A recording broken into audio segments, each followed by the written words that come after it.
Welcome to Salaam Nerds Podcast.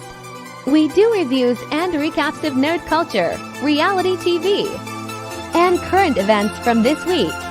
Yo, it's Salaam Nerds. My name is Dean, aka Watch the Dean. I'm here with my boy Chad. We drop live episodes on YouTube on Sundays, Tuesdays, and Wednesdays at 10:30 p.m. Eastern. All episodes can also be found everywhere podcasts are found. Thank you to all our supporters. Please help us by subscribing and leaving a good review on Apple Podcasts and Spotify. Yo, Salaam Nerds. This is your boy Neebs, aka Watch with Neebs, and we are here for a special wrestling edition of Salaam Nerds. Welcome to the show. First, I want to welcome Brown Boy Wonder. Brown Boy Wonder, how are you doing?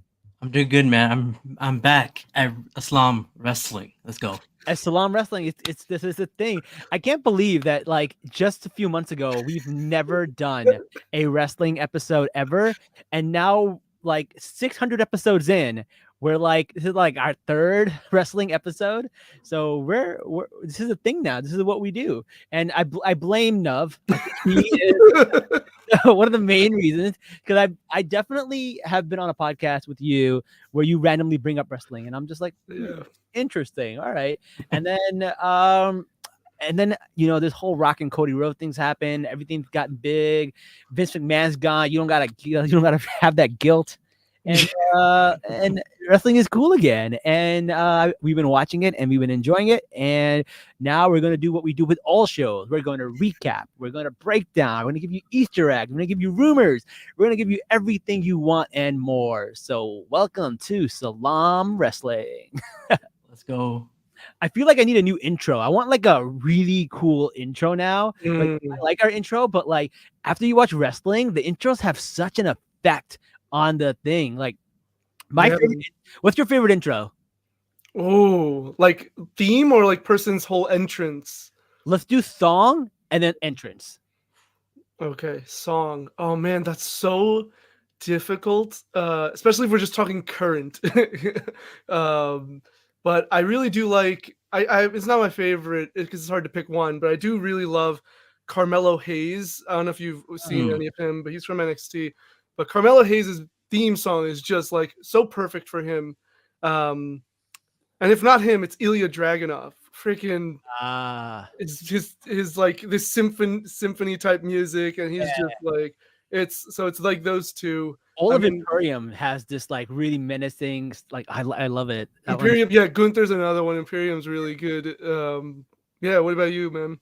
I'll say Trick Williams. About especially with Booker T's ad lib. Yeah. What? Yeah. I'm like, I don't know that one. Is he on the current roster? He's on NXT. Okay, yeah. I haven't gotten to NXT yet, so that's my next step. Next step is going to be to watch NXT. So Trick is the current NXT champion, right? And like you've got this. He used to be with Carmelo Hayes. He's just got this groundswell of like love and appreciation from the fans. And he started to break away, do his own thing. And yeah, he's become huge. Like he won the title just like 2 weeks ago. The arena was shaking because people were just like jumping up and down, hyped for him. That's so cool. My favorite song has to be Becky Lynch's theme song. I love that song. It's so good. Yeah. It gets me so hyped. I've been playing WWF 2K24, and like, that's the song I make my character. I love it so much. But my favorite entrance though is Seth Rollins. He just got a vibe. He's such a vibe. And then when he just stopped and like people just like start singing his like songs and stuff, I just love it. Yeah. The Joker of the WWE. Yeah. But they were I gotta say, man, France really brought it because that arena was jumping. I've never seen it. Like everyone brought the little camera phones out and everything, and people were singing the whole time. I don't even know what they were singing. They were really into it. Like France really brought down the house. That was a cool show. Yeah, for sure. I mean, it's what's so interesting about WWE in the last few years is they've been doing these like out of country shows. Like Backlash last year was in Puerto Rico, and then they had this past year Elimination Chamber. No, sorry, last year Elimination Chamber was in Montreal. They've gone to Canada quite a bit, but there's just a different vibe because they don't get WWE as much, Right. right? So when they do get it, they're just like, okay, we're just gonna put our all into it, you know. And so it becomes like like last year when Bad Bunny came out because he had a match in Puerto Rico where he's Yeah. from. Yeah. And he came out to one of his songs. It was like a concert. The crowd Yeah. was just singing his song like it was a concert. It was amazing. That's crazy. That's crazy. One of the first times I've ever heard a crowd like sing a song to a wrestler's entrance was actually in ECW when Sandman used to come out, and he would come out to Metallica, Enter Sandman, but they never had the rights to it. They just like, okay, Yeah. Paul Heyman, like, we didn't have the rights. We just Oh. we were CW is the Wild Wild West. They just did whatever they had to. Paul Heyman's wild, man. No, man, that's cool. I love the crowd. There's like this, like when Jey Uso came out, like everyone was like going up and down. That was so cool. It's such a cool image.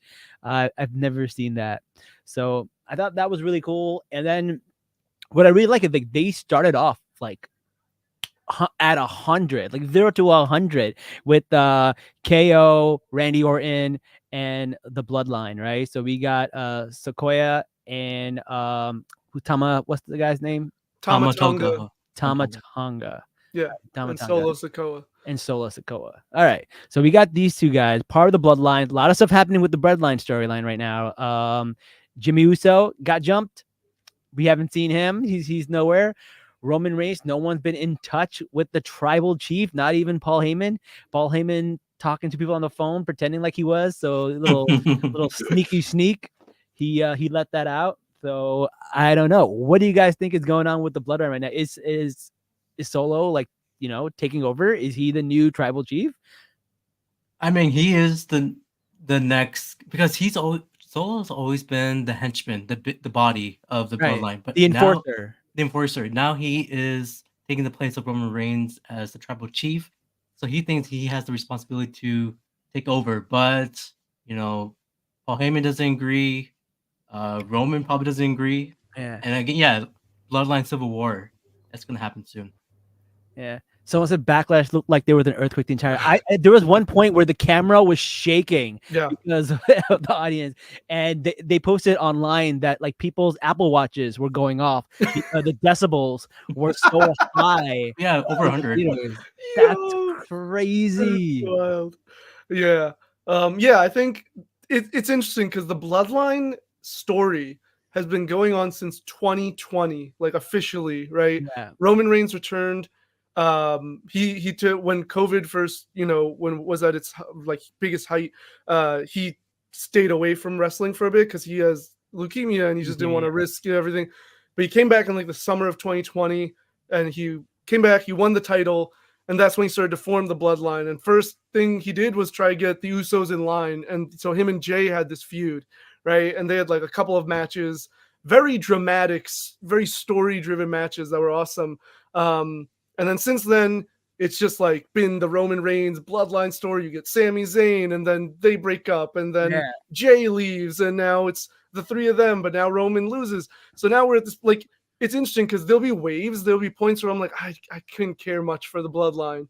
But then they do stuff like we're seeing here, where with like Solo seeming to take over. Is he the actual person in charge? Is The Rock maybe in charge? I don't know, but he's at least right now the face of like the head of the table, and like he's going on a way less what's the word I'm looking for? It's less restrained.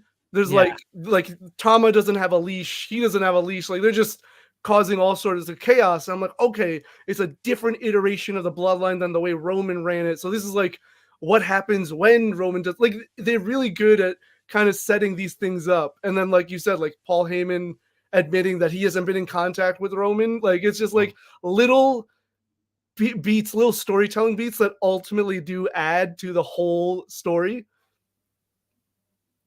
Crazy. I mean, I like to think, I think the first time to thank the pandemic for this Bloodline storyline, because I think without having an audience, Roman Reigns wouldn't connect with us. but since there was no people in the audience, he can talk to the camera during his matches and improve his character as the tribal chief.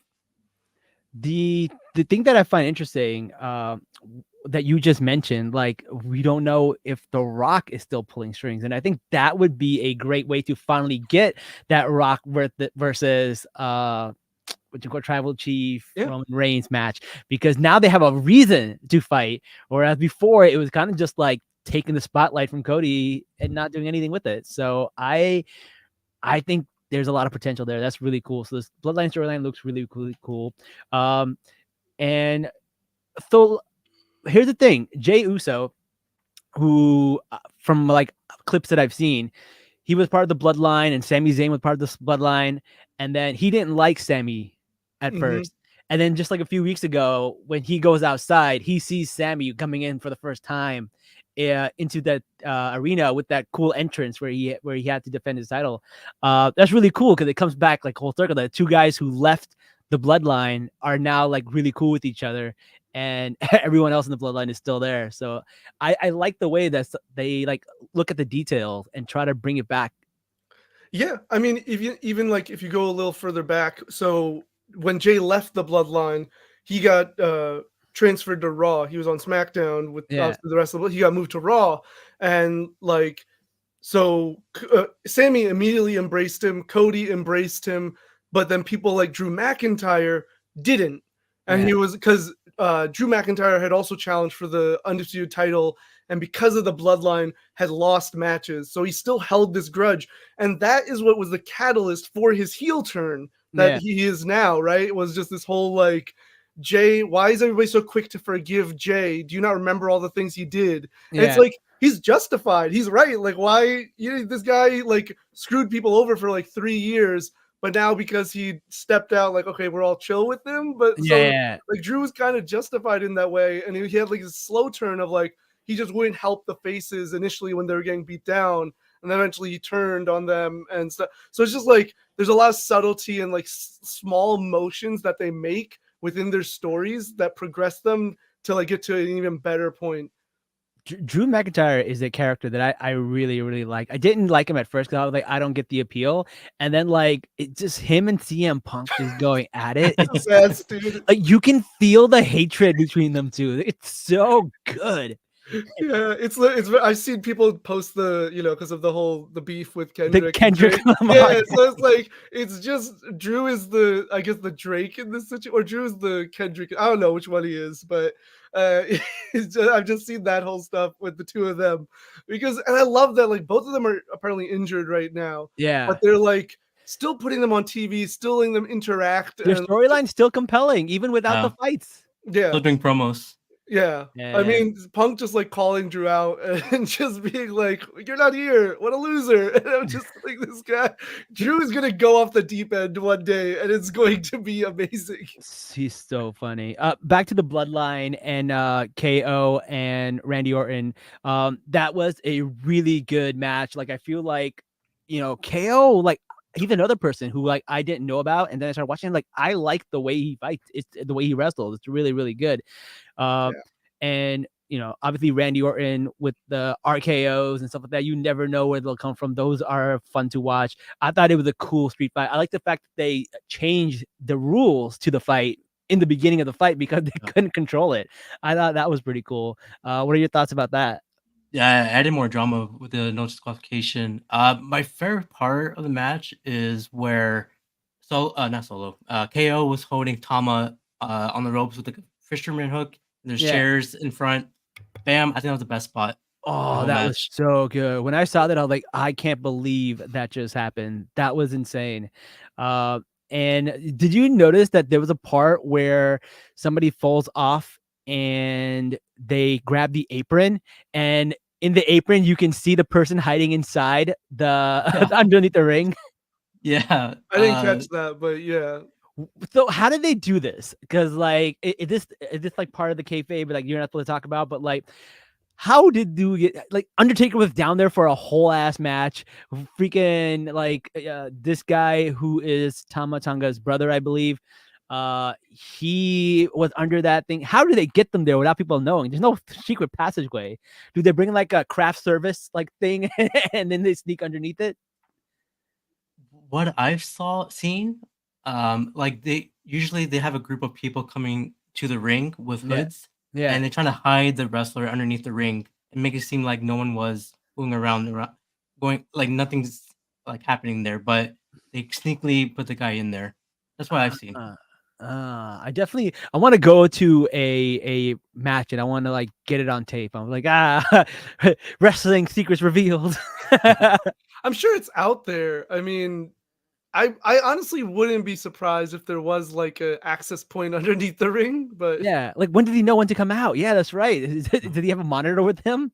I think they do have a monitor. But also like typically there's like like a lot of the big spots in matches are predetermined, right? They figure Yeah. out like, okay, this was gonna happen. So they know like they're listening but I think they do have a monitor down there, and just probably snacks and stuff. I don't know.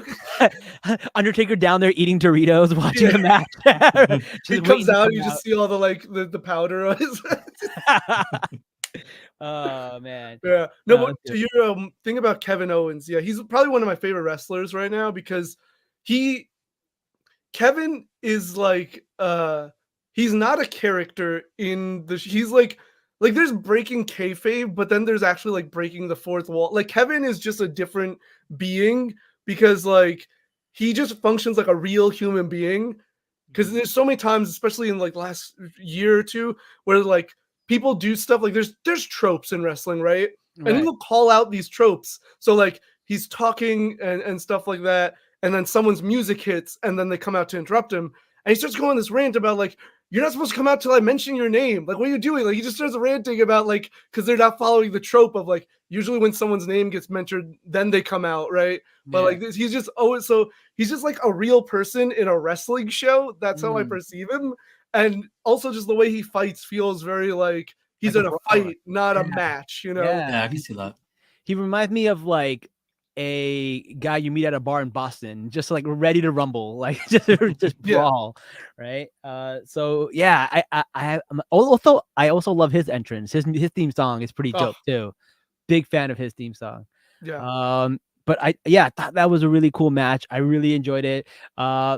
People were saying that the guy who is Tama Tonga's brother kind of botched it a little bit. I don't know if you guys saw that. Yeah. Oh, how so?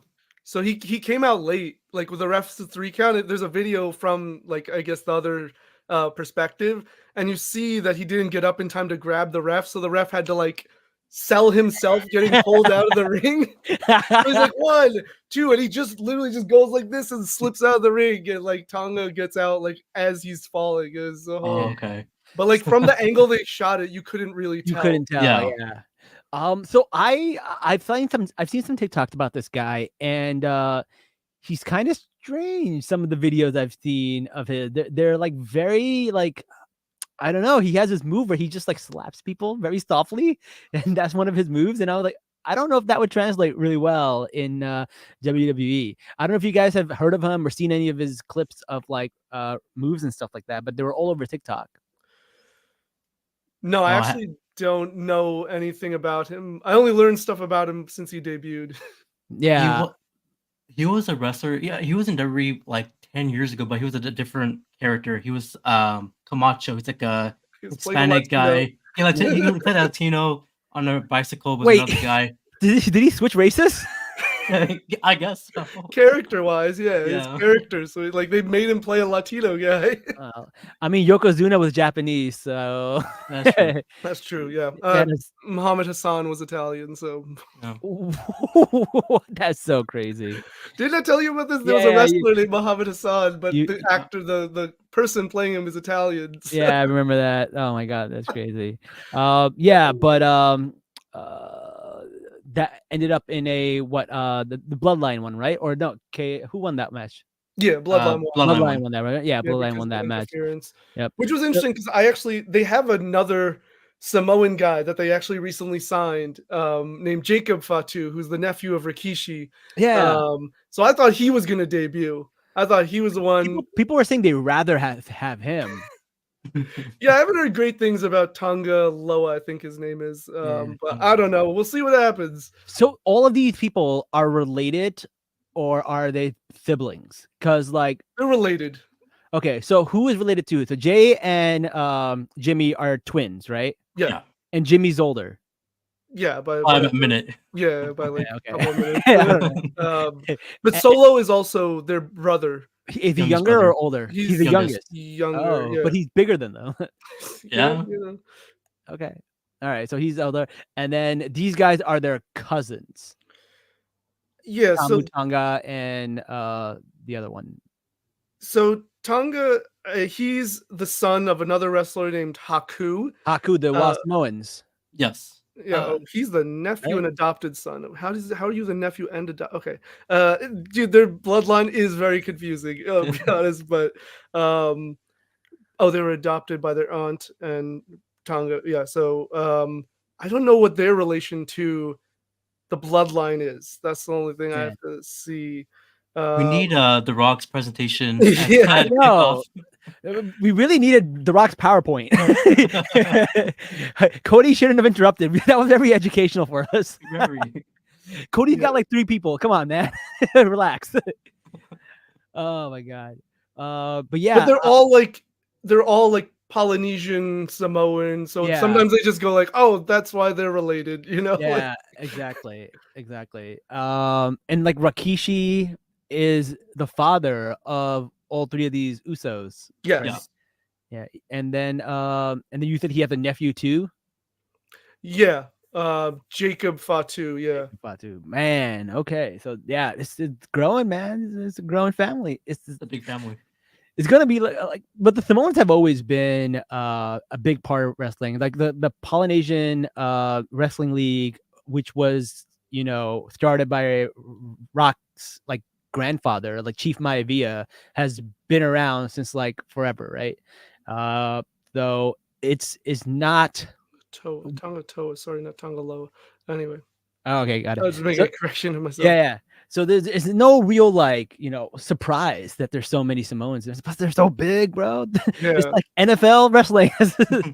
Yeah. I mean, there's even like you go even years back, like there's the Wild Samoans, right? Wild Samoans, yeah. So there's the Wild Samoans, then you have Rocky Johnson, and you have High Chief Peter Maivia, and then from there just then they also include like Jimmy Snuka, though we don't like to talk about him because Wait, what happened with Jimmy Snuka? He kind of like murdered his wife. I think it was his girlfriend. His girlfriend. Like 3 decades ago. Shit, I didn't know this. And he was not charged or found guilty until like a couple years ago, which was like shortly before he died too. Oh my god, I had no idea. Yeah, you're blowing my mind right now. I thought you meant Chris Benoit, but you mean Jimmy Snuka. And this was recent. Like when was it? Like so the actual the thing that actually happened was 30 years ago. The thing with his girlfriend, but he wasn't convicted until like 6-7 years ago. I don't know. I don't remember the timeline. Yeah, it was a whole so long to convict him. I don't know. and, like allegedly Vince swept everything under the rug like about that incident. Yo, Vince is diabolical, man. That is he is. Woof. What the hell? All right. But Jimmy has a daughter of Tamina who just recently retired. Right. She retired? Yeah, she retired. I think like a few months ago. Oh, his daughter was a wrestler too? Yeah. Okay. Also a son, but he didn't last as long. Sim Snuka. He was part of Legacy, which was Orton's group of like, which also had Manu. Oh, yeah. Dude, there's so many of them. Who's Manu? Who's Manu? Oh, he was his relation. I actually don't even know. He's another Anawai, so he's somehow related to Roman. He was in WWE for like at least less than a year. He's the son of Afa of the Wild Samoans. So see, it's just Gotcha. Samoans galore. And then Ava, who's the Rock's daughter. Yeah. General manager of NXT. Yeah. Yeah. I saw her and I was Nia like, Jax. I was like, she looks like The Rock, and I was like, someone's like, that's The Rock's daughter. I was like, oh, Yeah. Got the face. So it's all there. Nia Jax, Ava, all so many. Damn, that's crazy. All right. So speaking of tag teams, let's talk about the next match, which was the Kabuki Warriors against Jade Cargill and Bianca Belair.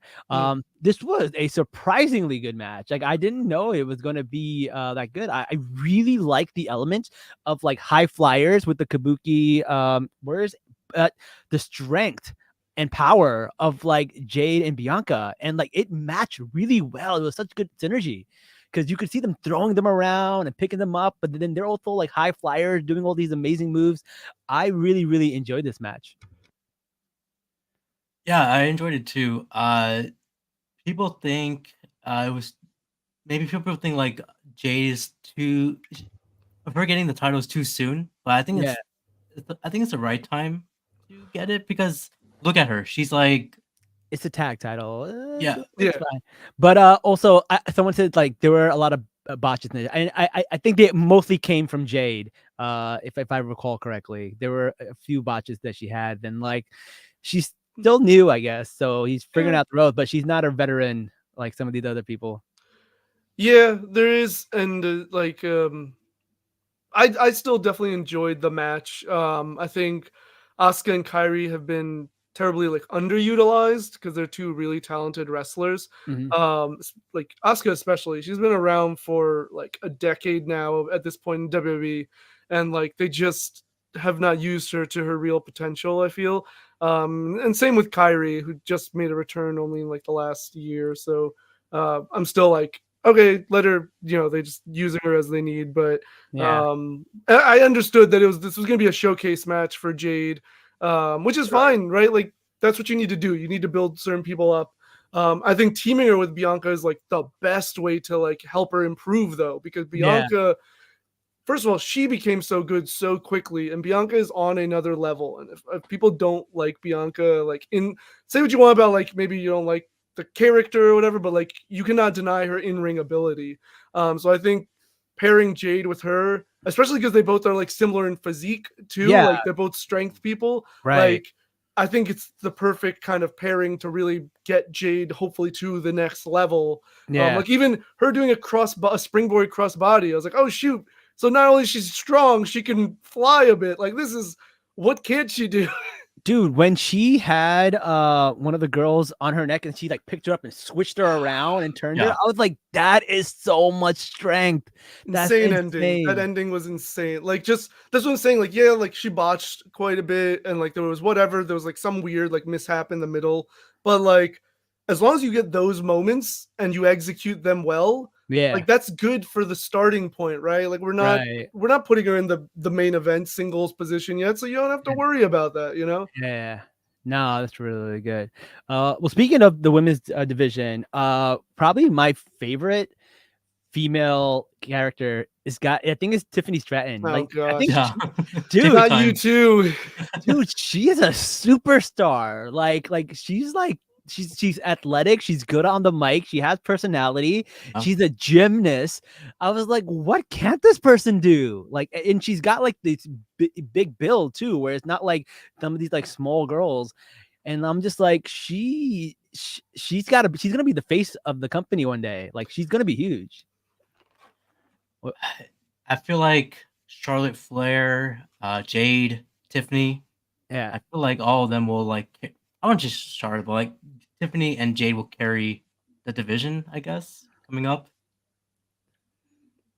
Yeah, probably. I don't dislike Tiffany. I'm just not like her biggest fan. Okay. I love the heel like thing. Yeah, It's pretty good. she executes her role really well. I'm not taking anything away from her talent in ring or as a personality. It just doesn't like vibe with me. I'm just like, okay, whatever. Like there are other characters that I just enjoy more. It's not even like, oh, I don't like her because she's a heel. I'm just like, it's like she makes it work for her, but it's just not for me. Really, I really like it. I dig it. I feel like she's one of those characters. She's like a Logan Paul. You just like love to hate her, and it kind of gets. Well, listen, I mean, as we do more of these, maybe my opinion will change as time goes Maybe mine on. too. My opinions right? are very new. They're Like, fresh. I'm like a I've baby. I've changed on people. There were people I didn't like initially, and I became huge fans of them. So it's very plausible that this could happen with her too. I'm just not into it right now. someone called her heel Barbie, which I Yeah, think is pretty funny. much. Yeah, pretty much. She That's also the other thing reminds- we've seen it. I think that's why it gets me is we've seen these kinds of personality. Like another wrestler that was around before was Mandy Rose. It was kind of I her haven't gimmick as seen well. them. Okay. Yeah, fair enough. But this was kind of her gimmick as well. And then she got released because she started doing like OnlyFans stuff, and the WWE was like, no, thank you. And No, Yeah. yeah, and then only Tiffany was, slams. and then Tiffany Only was like slams. coming up at the same time, and like so it was just kind of like, oh, okay, you just replaced one Barbie persona with another. Cool, like, and they also get like the push, like it just feels like WWE's like very into this type of persona. So I'm just like, how, like you could even argue Trish was a similar thing when she first debuted and stuff, right? Like, Sure. so it's just a very common archetype for a female character that they enjoy, which is Yeah. not bad. She makes it her own. Again, Tiffany makes it her own with like Tiffany Time, center of the universe, her athletic ability, not taking anything away from her. It's just the character doesn't resonate with me. All right, we'll see. Another character who I feel like we've seen before is what's her name's character? Liv Morgan's. Is she not a Harley Quinn ripoff? Is that what she's supposed to be? Right. Yeah. It's pretty obvious, right? Yeah. Yeah. So I was like, oh, that's what they're doing here. She even looks like Margot Robbie, and I was like, all right, but you know what? She's from Jersey. Yeah. From Jersey, so I gotta represent our queen right there. Yeah. I think she even has like had attire, or maybe that was Alexa Bliss, but I think they've both done like attire, Harley Quinn themed attire. They have, yeah. Okay. Yeah. I thought it was really cool. I do like this revenge tour storyline that's going on right now because it's pretty cool. Because not only is she like taking out Rhea Ripley, caused her to lose the belt, then we got Becky Lynch who won the belt, but she's also like, is she hooking up with Dom? Have you guys heard the rumors? Yeah. Have you heard the bandana? Yeah. The So this is what bandana, yeah, and the there's a backstage scene where like they both walk back the same direction, so there's something going on with them. They walk out of the same locker room like Yeah. minutes after each other. Like Jay's being, not even minutes, I think, but like Jay's being interviewed, and like you see Liv in the background, and then I think shortly after you see Dom walk out or something like that. Yeah. So it's very like that's what I'm saying. They know how to plant these like small little seeds. I love that they're doing it not just on TV but also on social media, because what happened is Dom wears this like purple bandana, and then you see him later backstage. He doesn't have the purple bandana, but you see Liv doing a photo shoot where the purple bandana is in her pocket. Yeah. Which is crazy. That's the level of detail. Yeah. I mean, I don't know if you've been looking into the QR code stuff that they've been posting and things like that. But like this is something they did with Bray Wyatt too, where like the show would be going on as is, there'd be like an interview, and they'd be standing in front of a monitor, and then the monitor would like flash, a QR code would show up, and then it'd go back to normal. And so they do a lot of these like Triple H, he's been doing this since NXT too. He's just like famous for doing these like subtle backstage, like background kind of antics. Well, the interruption thing has been going on since Y2J. I remember they do that for Jericho. They would have a random countdown in the middle of like random matches and random shows, and you're just like, what is this countdown? And then it finally happened, and it was The Rock and Jericho just like going at this promo, which is like an epic promo. True. So I definitely remember that. But this match was really good too, man. I really enjoyed this match. It was a triple threat match between Tiffany, Bayley, and Naomi. I don't like the finish that much. I thought it was just like, kind of out of nowhere. I don't know. What are your thoughts? It was just a roll-up pin, right? Yeah, out of nowhere. Yeah. It's a triple threat match. You want to get the win as soon as possible. I guess that's okay. But I thought Tiffany Stratton showed her best stuff here. Because she did like an Alabama Slamma like twice, and she still held on to her. It's great. Yeah, I liked the finish. I saw a lot of people said they didn't like the finish because they felt it was just like sudden. And I'm like, but that's like kind of good, right? It doesn't always need to be like, oh, they hit a big finisher and then they win. And also this kind of like leaves the door open for both Naomi and Tiffany to get like a singles match if they really want to. Definitely Tiffany, because she didn't get pinned, right? So she has that like argument. And I think that's what they're protecting her. so that they can build her up for. I don't know if she's gonna take the title from Bailey, but to be a future world champion. Like they clearly invested in this character, Yeah. and so they're protecting her. Naomi doesn't look as bad losing to just like a quick roll up, like Bailey got the best of her because she reversed a roll up into a roll up of her own. That's right. So it's also like, okay, you know, it wasn't this definitive, like she knocked her out and pinned her kind of thing. So it leaves a lot of room for feuds or like matches. Maybe Naomi's going to turn. Like right now, she's just being like, oh, like, yay, we're friends. It's cool. Like she even like high-fived or hugged Bailey at the end of the match or something like that. Yeah. So maybe they'll do a similar thing to like the Gable route of like, you know, she eventually gets fed up with just like losing. Yeah. So who knows? All right. I mean, I don't mind the quick roll up every now and then because I know like Bret Hart used to do that stuff all the time. He would get some wins on some big guys by doing something like that, right? But yeah, I guess I just didn't really. I don't know. Thought I wanted to see something more. The next match, and look, I love Jey Uso as a character. I hate him as a wrestler. I'm sorry. Why? No, his moves. He just has like the same set of moves. It's a splash, a spear, and a super kick. That's all it is. You're missing something. You got to say yeet every time he punches. And That's the best part. I think he's so charismatic. I think he's so great on the mic. I love when he's got doing these promos. I love like his reactions to everything. But like his matches are boring to me, man. Like I feel like it was he was being carried by Damian Priest in this episode. Like I don't know. I thought this match was a bit more versatile than like has been for the last some time, personally. But I don't disagree in totality with what you're saying. And this is like a problem with WWE and a lot of baby faces is they get them comfortable, or like if they see something works, like this was the issue with Cena for all this time, for like a decade plus, is he'd get beat up, he'd do what we call the 5 moves of doom, and he'd win.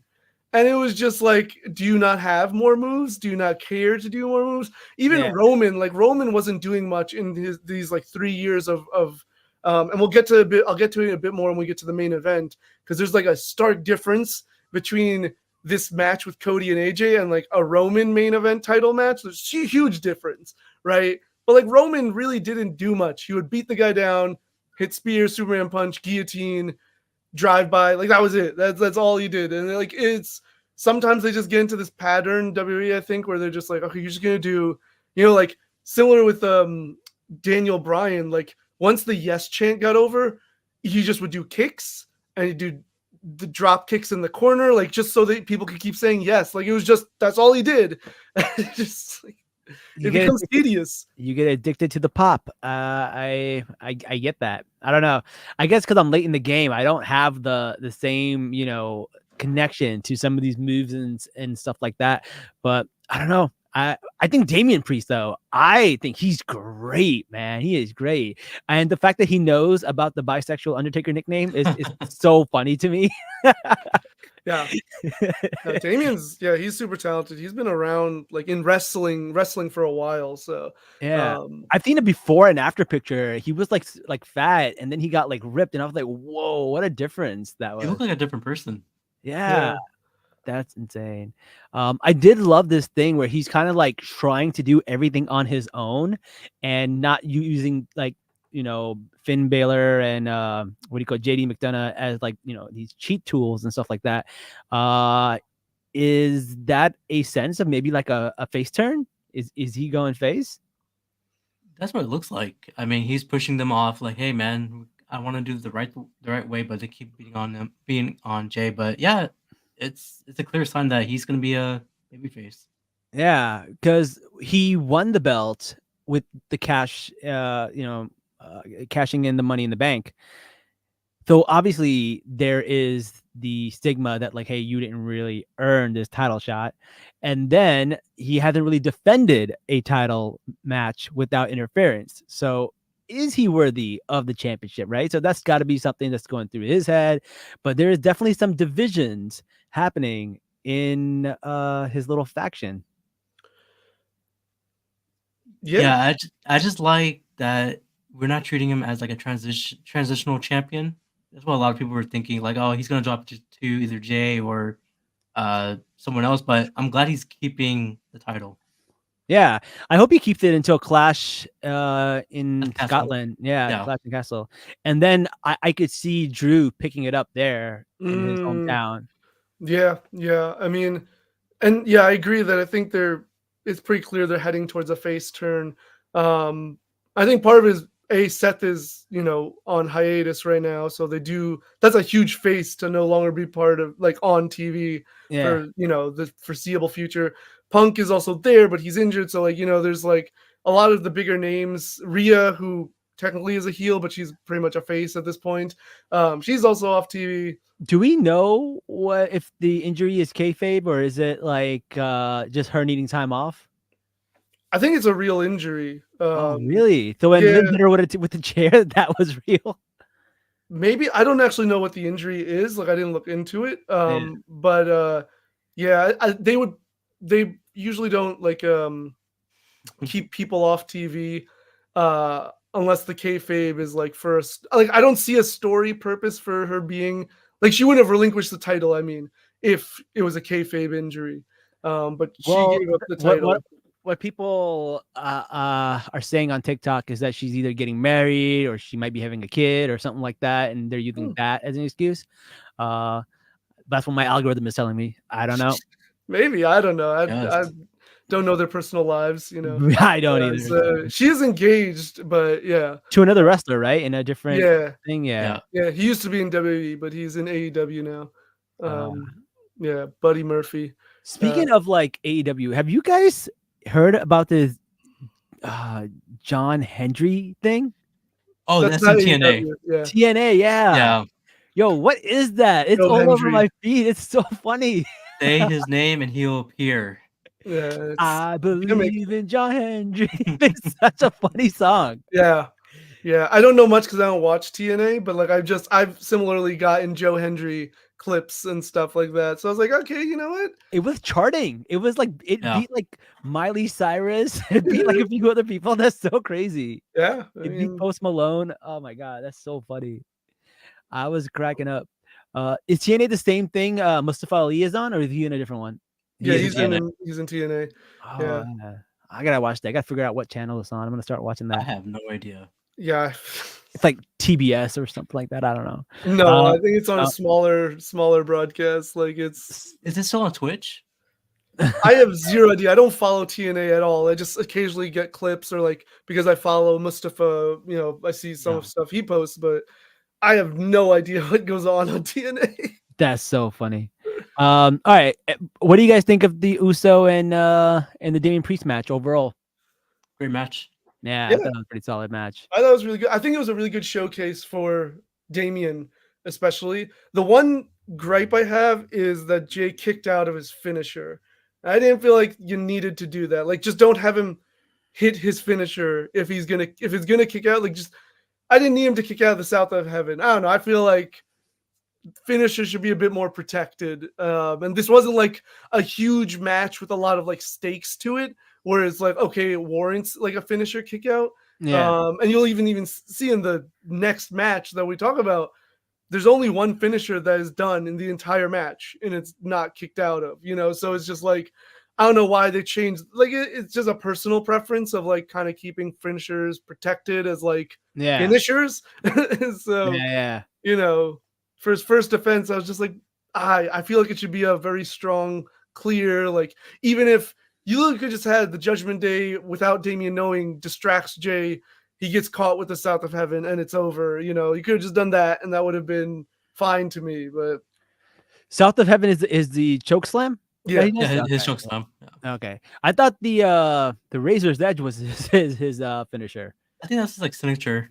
Both, they both, sometimes it really depends on their mood, on what they want to have in the match. But South of Heavens is more like reliable finisher.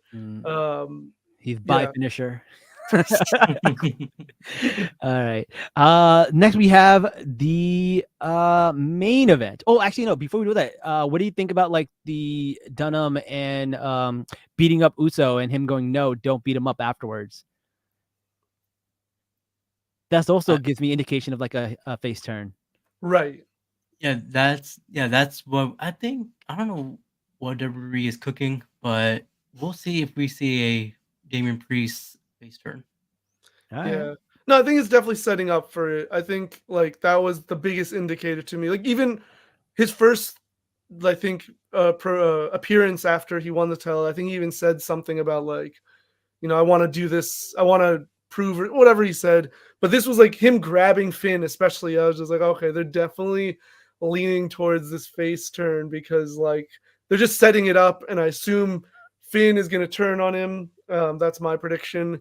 And they'll have a feud, and Finn still won't win a title because they don't want Finn to win the damn title. I think 2024 going into 2025 might be the year of civil war with all the factions. I feel like Bloodline might go into a civil war. I feel like Damian Priest's group is going to go into a civil war. Who else? We don't know what we're going to see. Yeah. I don't know because Rhea Ripley's gone. Damien is also having issues with Dominic because Dominic keeps bringing in randos into the group, and he's like, no. Yeah. And then obviously we got Finn and JD. The LWO keeps having the LWO keep popping in. Yeah, everyone's turning on Ray. Carlito. Right. Carlito is Carlito trying to get into watch Andrade turn on him shortly. I don't know. What is going on? Oh man, this is all the Civil War should be Survivor Series matches. That would be cool. Yeah. All tagged. I mean, I definitely believe there's going to be a Bloodline, Civil War, War Games match. Yeah. I think that's going to happen. I think Roman will be back by then. The Usos will have reunited, and we'll see if whether it's Solo or The Rock or who knows. Maybe the Romans team will call in Sami Zayn, kind of get he's an honorary Us. Right, exactly. Yeah. He's an honorary Us. So, and he's friends with Jay. Like that's how you even set it up is that like Jay's getting beat up by the new bloodline. Sammy can't help but, save him. So him and Roman are not like friends, but they're like, okay, we're gonna help our friend, our brother, or whatever, And so I think that'll be a great match too. I mean, I'm hyped for it just saying it. So yeah. I'm also liking the Sammy Gable and Big Bronson Reed storyline too, which is really, really good. I'm hoping Sammy doesn't lose the title so soon, but like Bronson Reed is a monster. Dude, I mean, all three of them really are. Like Gable is just a monster in terms of his strength for a man his size. Dude, he has probably never had a carb in his life. Dude is ripped. Dude, he's incredible. He's an Olympian. He's a real life Olympian. He competed in the Olympics. He's Kurt Angle 2.0. Yeah. And then Bronson Reed's great. I do like what they did Monday, where like Sammy wasn't just playing like he came and beat both of them up. Like, he got laid out, but like a lot of times we see the faces kind of take the high road or whatever you want to call it. But Sammy's like, nah, screw this. You insulted my family. You attacked me. I don't care. I'm just gonna beat you all up. So I really liked that. I think it added to the story for Sammy, especially. The prime the hydration station will be his downfall. No, someone's always in that suit. So whoever one day someone's gonna be in that suit who's not gonna be his friend. That would be amazing. Oh wow. That would be such a good spot. That was a joke, but I think he actually said something. I think he's cooking.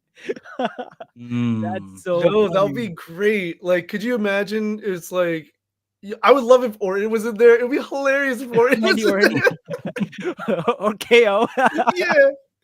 I love the KO Logan Paul beef. I thought that was so funny, and how it like carried over into Elimination Chamber. Yeah, it was so good. Dude, he's now like 2 for 2 with costing people or at Chamber. Yeah, he's like he screwed over Seth Rollins at Chamber last year, and then he like cost whoever was Orton or whatever. It was just like, So he's a troublemaker for sure, especially at Chamber. Yeah. Oh, that's so funny.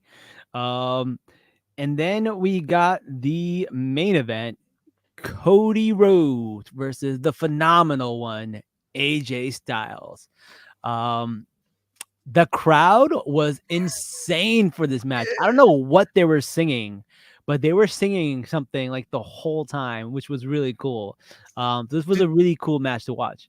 Did you look it up, or do you not know what they were singing? It has something to do with Phenomenal, right? And every time, like, So there's a song, there's a song, and like translate, they're just singing the song the whole time. But yeah, in it they say the word phenomenal. So anytime AJ did anything, they're like, we're just gonna sing this song.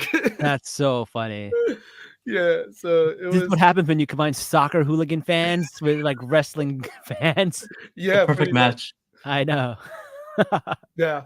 That's crazy. What did you guys think about this match? Go ahead. Oh, okay. I love this match. I think this is a great match. I think like it's a great first showing for Cody. AJ is definitely that guy you go to put on a great match. I think I could be wrong, but he was one of Seth's first opponents when Seth first won the world title from Brock Lesnar. Mm-hmm. So like it's just like, unfortunately, he's not going to win it in these situations, but it really like stamps the wrestler's like place as the top guy, because like they just put on this incredible match. And I think like the match these two had was awesome. It was the first time they've ever wrestled, I believe. And Really? yeah, and it's the first time. Sorry, yeah, AJ, fun fact, AJ is the first man to face both Cody and Dusty in world title matches. Wait, he's that old? Yeah, he's like 40, in his mid 40s. Oh man, I thought. But like he was Dusty a lot came to younger. TNA at some point, and Yeah. that's probably Early when 2000s. Yeah. Oh, TNA is when they, old people come. Yeah, I mean, yeah, that time especially, it was yeah. But yeah, he faced Dusty in like a world title match in TNA. But still, like he's faced both the roads. And someone was saying he was in there was like a Royal Rumble where the title was on the line. It was like 2016, and he fought Goldust in that match. So technically, he's faced all three roads for the championship. That's so cool. I like that. Oh man, that was really, really cool. But there were some really cool moves in this match. I love the super Cody cutter. I don't know if he's ever done that before, but that was sweet. He has, but yeah, it's rare. He pulls it out for like big moments. But yeah, the up the turnbuckle, like That's what I love about Cody Rhodes, though. I feel like he has all these moves, but he also has variations of these moves, so he can give you something fresh. Like there's the crossroads, there's the Trinity crossroads, there's the figure four leg locks. He does a lot of things. He has like a good repertoire of moves.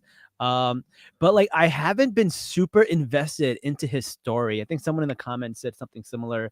They said not a fan of Cody anymore. He can't carry now that his story is done. He's kind of lame on the mic and in the ring. I don't think in the ring he's lame. I don't think on the mic he's lame either. I just don't think they have a good storyline for him yet. I think once they give him something, feed him something, he could definitely deliver. But he's kind of just coasting off the high of WrestleMania at this moment.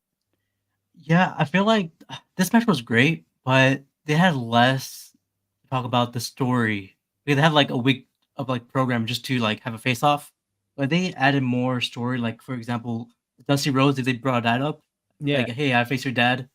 Hey, that could have been added to something. I don't know. I feel like match was great, but I wish there was more story. Yeah, I wasn't super invested. It was like two friends fighting, and like they're both from Georgia, and they were like, we'll see what happens, right? I didn't. There was no emotion. There was no passion. There was no vision. He passed away. I don't know if you saw that. Who? The guy who said that meme? Yeah, the guy. I think he had like heart surgery, and I think he passed away. Oh no! Yeah, I love that meme. Yeah. I totally get what you're saying, and it makes sense. I think it's tricky, right? After you, especially if you just had this story for a wrestler, like what do you do next? Like, can you just in a month create a really interesting story, or do you kind of just let them coast for just at least the first month? Because I don't think anybody thought Cody was losing this match, right? No. Like, so what is there like really a reason to invest a lot of story into this? I don't disagree that there should have been something. I just rewatched the match before we started the podcast, and I hadn't seen the promo package they did for it on like Saturday when the show actually aired. So when I was rewatching, I actually watched the promo package. I was like, dang, this promo package did a really good job of like building a story. Like this is, I don't know why they didn't include some of this. Actually, this is pretty good. So I do agree that there should have been more, but also I'm enjoying the coasting of WrestleMania in general. Yeah. Like there's just so much that's happened. So now they have to rebuild or build new stories. Like you can't just jump into everything right away. Because especially with the draft.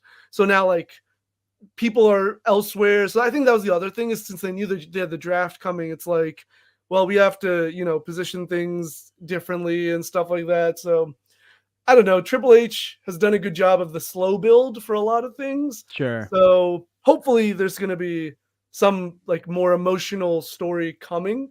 But I'm just enjoying Cody kind of like, I heard a wrestling reviewer on YouTube. He explained it like taking his victory lap, he just won. He's taking his victory lap. That's why I said he at least got like a really good match to showcase like, okay, this guy's not just going to, at least in the ring, be coasting. Like he's going to put in the work. It was like a 30-minute match. It was a good match. No, the match was solid. No issues with the match. And I also don't really mind it too much. Like, yeah, because if he is going to have a reign as long as we're expecting him to have, we're not going to have like banger after banger after banger, as what's the name says, right? Yeah. So we definitely got to have some storylines that kind of coast, get you through the month, and then help build up other ones. So I'm not super mad about that. I'm sure like Roman Reigns also was like ducking, matches and stuff like that while he was like a champion for like 4 years. Dude, there was so many matches that he had just in the last year that were like, well, nothing's gonna happen. Like this, it was predetermined, especially with the Cody storyline like looming in the background. Yeah, like he faced LA Knight, and I was like, LA Knight's not winning this title. Like, what's the point of this? And the story was just like, you're a flash in the pan, and like there was no real like a lot of Roman Reigns stories, if they weren't associated with bloodline stuff, were not compelling. In the 3 years he was reigning, so like. I'm cool with Cody just having at least like really good matches. Like even Roman's matches, in my opinion, weren't that amazing because he would have these long matches, but they wouldn't do much because he was like the heel. So he'd like beat them down, and then they'd just have their babyface comeback. But then the bloodline would interfere. Like it was just the same thing over and over again.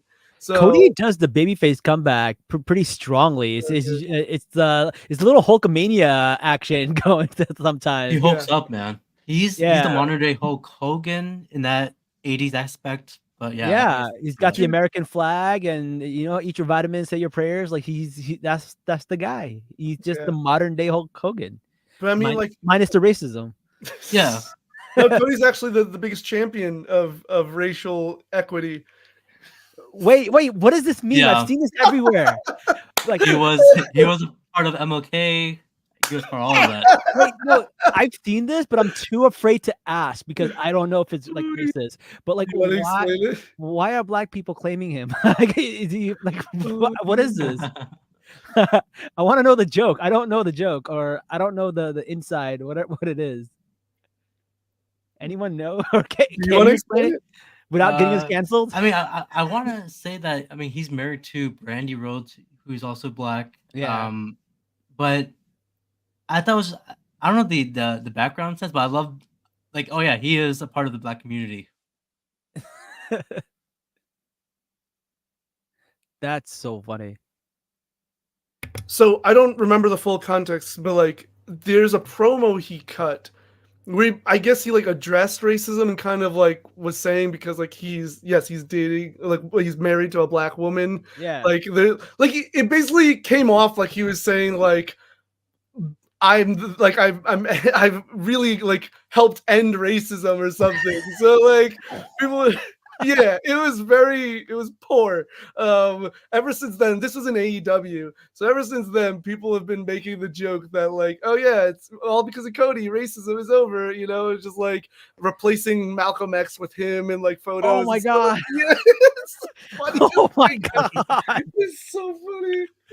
It's wild. That's so crazy. I had no idea. Yeah. You know what I think of? Dusty Rhodes also used to come out with a black woman who used to wear like the polka dots and stuff like that. And like I was like, wait, is that his mom? I was like, I don't understand. I was so confused. But I think his mom is Cuban, so he's like Yeah. Latino, I believe. Yeah. Yeah. It's funny. Oh man, that's crazy. I had no idea. Also, one thing I really like about Cody is that he sells very well. Like he does a good job of selling the moves. Because I'm watching this and I'm like, oh, he's really hurt. His shoulder's busted, or like his knee hurts, and I'm like, oh man. Like sometimes in the middle of a match, he makes me think that he's really hurt, and like I love that about him because sometimes I'm like genuinely worried for him. Yeah. It's like Sami Zayn. Like both of these guys, they know how to sell like emotion. That's the Yeah. number one key, and it always works. Yeah, it's not like an oversell either. It's not like where like Shawn Michaels is just like bouncing up and down, or how The Rock takes the stunner. This is just more like he comes down hard on his shoulder, and then he's grabbing his shoulder, and you're like, oh wait, did he really come down hard on his shoulder? Like it's crazy. Yeah. No, him and AJ are really like good at selling for the yeah, he ended racism like Kendall Jenner with Pepsi. That's everybody though. I don't think there's anybody who sells consistently. I don't think a single person sells consistently, especially baby faces, because when they gotta do their comeback, they totally forget that their leg was being attacked for the past 20 minutes. You know, like, and they're just running around the ring as if And then this is the thing about wrestling. It's suspending disbelief. The commentators be like, he's running on adrenaline. That's why his leg is no longer bothering him. But then they go for like Samuel go for his haluva kick after his legs have been beaten up. And then it kicks in where he's like, oh, I can't lift my leg up. Yeah. Also, one thing that Cody did was that he did a cartwheel in the middle of his match and do the Stardust thing. Yeah. Which I thought was really funny. A little bit of a callback to his other character. Yeah. I mean, I didn't. Apparently, AJ did something or referenced it on like SmackDown or something. Yeah, like that. he referenced it. He went like this to him and told him yeah, because like Cody has talked about in the past how that like Stardust was such a dark point for his career because he just felt like it wasn't him. It was or something. I don't remember his exact reasoning, but he just felt like that was like a low, even though I really enjoyed Stardust. This might be an unpopular opinion, but I really enjoyed Stardust. They just didn't do anything with it. But Cody put his all into it, and I always appreciated that. And so, but yeah, I don't think he liked the gimmick or whatever. But he's ever since then, I think he's acknowledged that like, okay, there's like people like Stardust or at least enjoyed it for what it was kind of thing. Because it was his Stardust gimmick that got him a match with Stephen Amell. Like, yeah. That's true. Yeah. And then him and Amell became friends, and Amell was doing like taking part in his shows and like AEW or like before it was AEW, whatever, All In and stuff like that. So like it was that story was really cool actually. Like they made this whole like comic book themed story. And so yeah, I don't know. I think Stardust had its merit, and I'm glad people were like chanting Stardust. Yeah. He needed Stardust to become the Nightmare. So, good story arc. Yeah. But Cody isn't the first American Nightmare. It was actually Dustin Rhodes who had that name before him. Yeah. And which was really, really interesting. And then Dustin Rhodes is such a good wrestler, and they gave him like the Goldust gimmick forever. And like he really did the best he could with that. But like he's a Hall of Famer quality, man. I remember his fight with Rowdy Piper. He had fights with so many people. There's a fight where he gets hit by a car. Like he's been in some amazing matches. Yeah. And the fact that he never got a world title is crazy. So like, yeah, it's Vince and giving these guys weirdo characters. He's crazy. He's still wrestling in AEW. He's like 60-ish, but he still moves like the young boys. So it's really. Yeah, he's still the same. Kind of crazy. That's crazy, man. Yeah. I feel kind of worried for some of these guys. I think Billy Gunn is also still wrestling. Like there's a lot of people who I'm like, man. Sting until was it this year or last year? He just retired, like very recently. Yeah. That man's been wrestling for a long time. Yeah. Ric Flair, I think he had a match or something like that. Like, there's some where it just doesn't even look good. Like Jericho is still fighting, and you see him, and he's shirtless, and you're like, oh, bro, put on a shirt. Yeah. Yeah. No, but yeah, something about Dustin, like he even when he like because he had I forgot when he got released from WWE, but he got released in like the early 2000s or something, and then he made a return in like 2011, and Yeah. he looked like he never left the ring. Like he's just Yeah. he like one of his nicknames early on too was the Natural, and he like really is just so like adept at wrestling. Yeah. He's so good. That's crazy. And they're half brothers, right? Or are I they think- full brothers? No, they're full brothers, but they're like 13 years apart. Yeah, okay, there's got a big age difference. Yeah, so they're almost like they are like almost like a full generation apart in a way. Yeah, yeah. So I was even thinking that I was like, no, they're both second gen. They're not one second, one's third. Like they're both the same generation, but technically, you know, like That's true. That's true. All right. Well, that was the end of all of the matches. Overall, I thought it was a pretty decent pay-per-view. There's some matches that I really, really liked. There's some that I was like, all right, you know, filler. But the next one is the King of the Ring, which I'm really excited for. I don't know how the Saudi audience is going to take it. No, it's I would say France has. I mean, last year's Castle or Backlash in Puerto that was Rico, good. they're great crowds, but I think France took it. I mean, right now France is on top. Yeah, I'm just gonna see like, is everyone going to be in thobes and just like you know? They have been before. in Yeah, the previous but Saudi shows. Sami Zayn dropped some Arabic when he was talking about his match. He was like, "I'm gonna do it in front of the Arab people. I'm gonna do it in front of my parents." He said it in Arabic, and I was like, "Look at Sammy dropping some little culture into the WWE sizzle." I think the last Saudi show, Sami was wearing Sharkamis in his entrance. I don't know if you saw that. But No, that was pretty cool. That's so funny. yeah. The Saudi shows are interesting, man. I'm excited. But like this is the King of the Ring, so this has got to be good, right? Because like King of the Ring is always good because it's like one person has to do like 5 matches in like a day or something, right? Or that's still not how it works. No, now they do tournaments like over the weeks, and then they get to the finals. So Oh, they changed it. That's why. They did. Yeah. yeah. I wish all the matches were at the pay-per-view, but no, they changed it. Yeah, because that's where like Austin beat like 7 people in one night and became Austin 316 for the first time.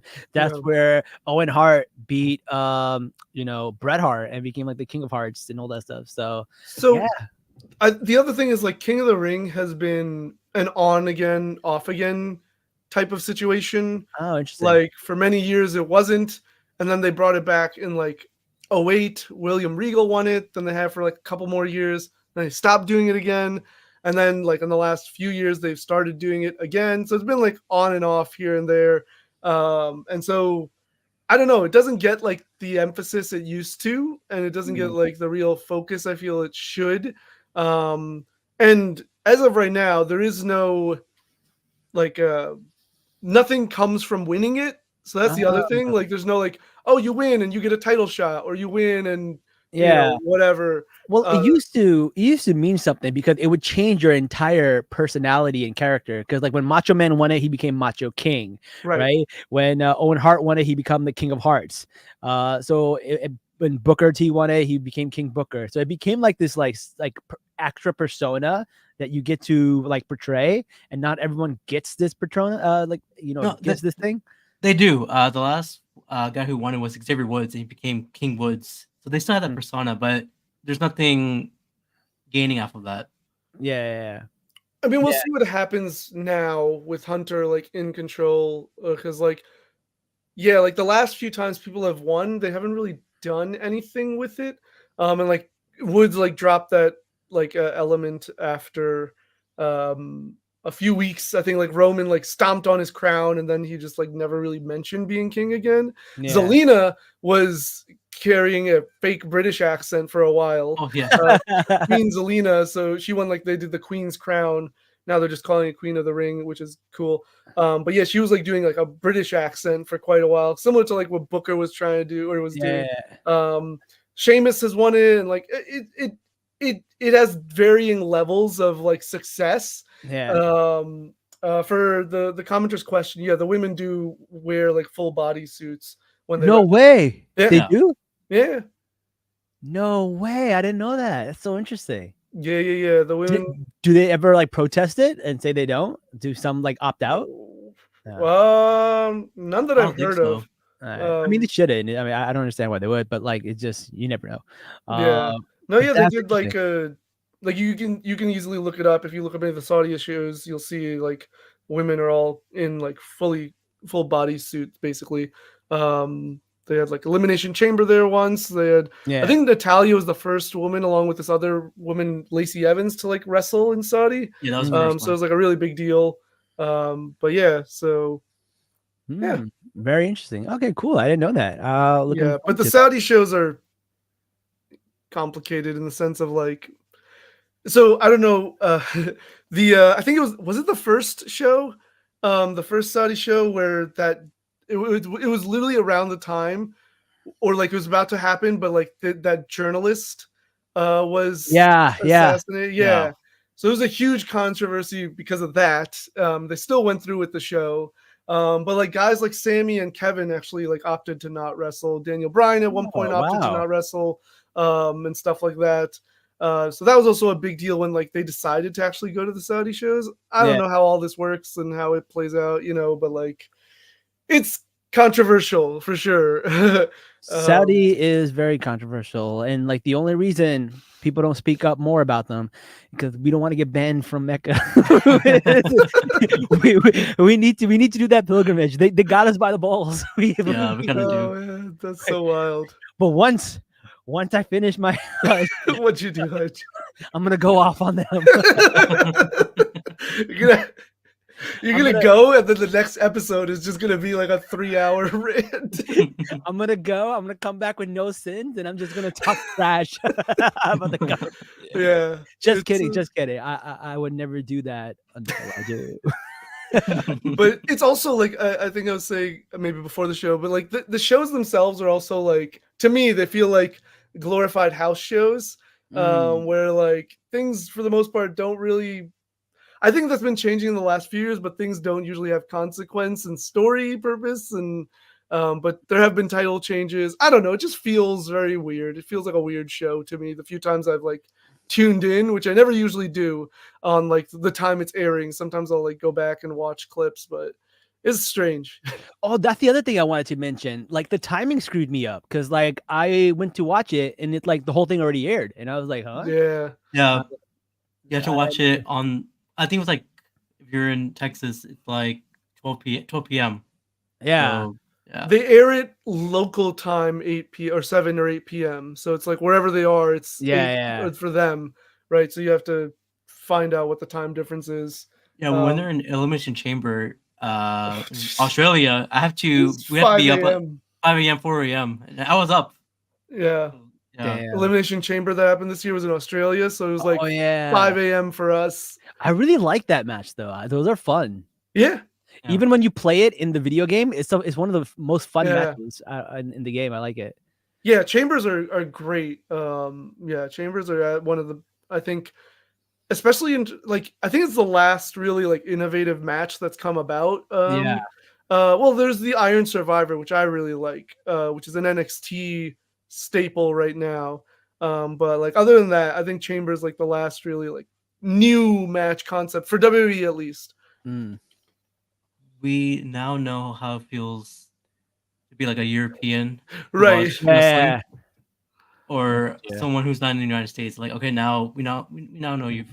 It makes sense. We gotta know their feel now. I Yeah. get it. We're But getting it more and more.